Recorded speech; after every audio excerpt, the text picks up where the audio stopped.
सन 1820 British east India company decide करती है कि वो चाइना से अब डायरेक्टली कॉम्पीट करेंगे चाय की प्रोडक्शन के लिए। लेकिन प्रॉब्लम ये थी कि उस टाइम पे इंडिया में लोगों को चाय की प्रोडक्शन की इतनी नॉलेज या एक्सपीरियंस नहीं थी। लेकिन जब ब्रिटिश ईस्ट इंडिया कंपनी ने थोड़ा सा रिसर्च करना स्टार्ट करा, उन्हें आसाम में एक ट्राइब मिला, सिंगपॉस ट्राइब, जो कि काफी सालों से टी प्लांट्स उगाता आ रहा है और इन्हीं टी प्लांट्स को आज के जमाने में हम फेमस आसाम टी के नाम से जानते हैं। और ब्रिटिशर्स को भी धीरे धीरे करके समझ आ गया था कि India one of the largest producers और कंज्यूमर्स ऑफ चाय बन सकता है और one of the biggest T market बन सकता है ग्लोबली। लेकिन इनिशियली इंडिया में सिर्फ एलीट क्लास के लोग चाय पीते थे और इस एलीट क्लास में मैक्सिमम लोग ब्रिटिशर्स ही थे। कॉमन इंडियंस इतना ज्यादा चाय नहीं पीते थे। लेकिन थैंकफुली इंडिपेंडेंस के बाद इंडियन गवर्नमेंट ने टी प्रोडक्शन का कंप्लीट कंट्रोल अपने हाथ में ले लिया। और कहां एक जमाने में India one of the smallest producers of T था और कहां आज के जमाने में India 1.3 billion kilogram of T produce करता है एंड वर्ल्ड का second largest T producing country बन चुका है। और आज के टाइम पे आपको टपरी पे 5 रुपए की चाय से लेके चायोस जैसे आउटलेट पे 120 रुपए की चाय भी मिल जाएगी। लेकिन हैरानी की बात तो ये है कि हजारों साल पहले 2737 बीसी में चाय की शुरुआत चाइना में हुई थी और इंडिया में चाय सिर्फ 200 साल पहले आया है। तो फिर ऐसा क्या हुआ कि इंडिया इतनी जल्दी second largest producer of T बन गया और चाय की मार्केट आज इंडिया में $15 बिलियन वर्थ बन गई? Let's find out in this video.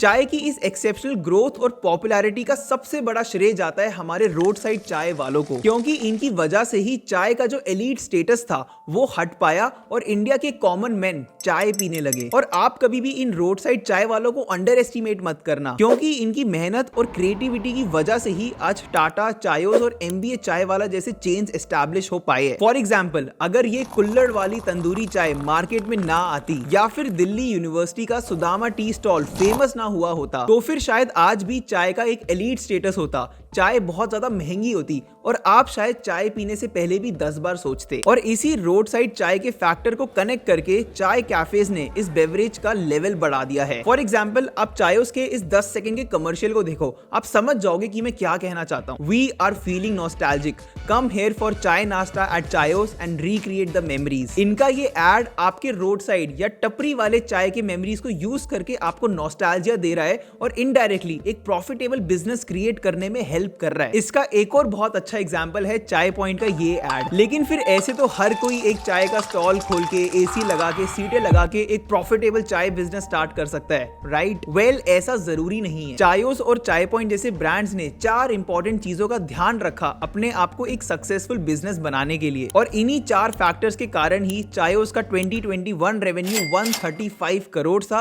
और चाय पॉइंट का 2021 रेवेन्यू 189 करोड़ था। पहला फैक्टर है connection with the brand. Chaayos, चाय पॉइंट, MBA चाय वाला, चाय सुट्टा बार, अगर आप ये सारे नाम ध्यान से सुनोगे तो आप देखोगे हर नाम में, हर ब्रांड में चाय वर्ड का यूज किया गया है। और ऐसा इसीलिए क्योंकि चाय अपने आप में एक इमोशन बन चुका है, चाय वर्ड अपने आप में एक ब्रांड बन चुका है। और ये सारे आउटलेट्स चाहते हैं कि जब भी आप चाय के बारे में सोचो तो आपके दिमाग में इन ब्रांड्स की इमेज या इन ब्रांड्स का नाम भी आए। और जब भी आप अपने दोस्तों से चाय का डिस्कशन करो तो आप उनसे पूछो कि यार तूने कभी चायोस की चाय ट्राई करी है या यार तूने कभी चाय पॉइंट की चाय ट्राई करी है। और ऐसे डिस्कशंस और चाय वाले ब्रांड के कारण आप डेफिनेटली कभी ना कभी इन आउटलेट्स की चाय ट्राई आउट करना पसंद करोगे। And that is why these outlets try to make a connection with the chai brand. Second factor है हाइजीन एंड सिक्योरिटी। हमारी टपरी वाली चाय कितनी भी स्वादिष्ट क्यों ना हो, हमें हमेशा वो अनहाइजीनिक लगती है और हर कोई कंफर्टेबल नहीं होता उस चाय को पीने में। तो जब एक ब्रांड आपको एक अच्छी लोकेशन में, अच्छे स्टोर में हाइजीनिक तरीके से चाय बना के दे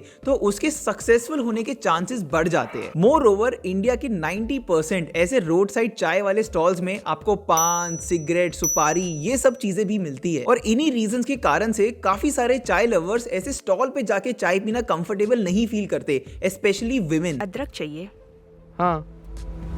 और ऐसे केस में ये जो क्राउड है जो कि रोड साइड चाय पीना पसंद नहीं करता, वो चायोस और चाय पॉइंट जैसे आउटलेट्स पे चाय पीना प्रेफर करते हैं। वहां पे वो सेफ भी फील करते हैं, उन्हें हाइजीनिक चाय भी मिलती है और वो अपने दोस्तों के साथ कंफर्टेबली बैठ के चाय एंजॉय कर पाते हैं। Third factor is perfect place for meetings. जुलाई 1996 में जब वीजी सिद्धार्था ने कैफे कॉफी डे की शुरुआत की थी, तब उनकी कॉफी से ज्यादा सीसीडी को लोग एक परफेक्ट मीटिंग प्लेस की तरह यूज करते थे। अब चाहे वो कपल्स के लिए हो या फिर एक इंपॉर्टेंट बिजनेस मीटिंग के लिए हो, आपको सीसीडी जैसे आउटलेट्स में लोग हमेशा लैपटॉप पे काम करते मिल जाएंगे और यही उनका one of the main selling points भी है। वो चाहते ही ये है कि आप सीसीडी को एक परफेक्ट मीटिंग पॉइंट की तरह यूज करो, ताकि जब आप 2-3 घंटा वहां बैठ के लोगों से बात करोगे, आप 2-3 स्नैक्स के आइटम्स मंगवाओगे और ऑब्वियसली आप चाय या कॉफी जैसे हॉट बेवरेजेस भी मंगवाओगे। और ऐसे एनवायरनमेंट को सपोर्ट करने के लिए वो आपको बहुत सारी अलग अलग फीचर्स या सर्विसेज भी प्रोवाइड करते हैं। For example charging points,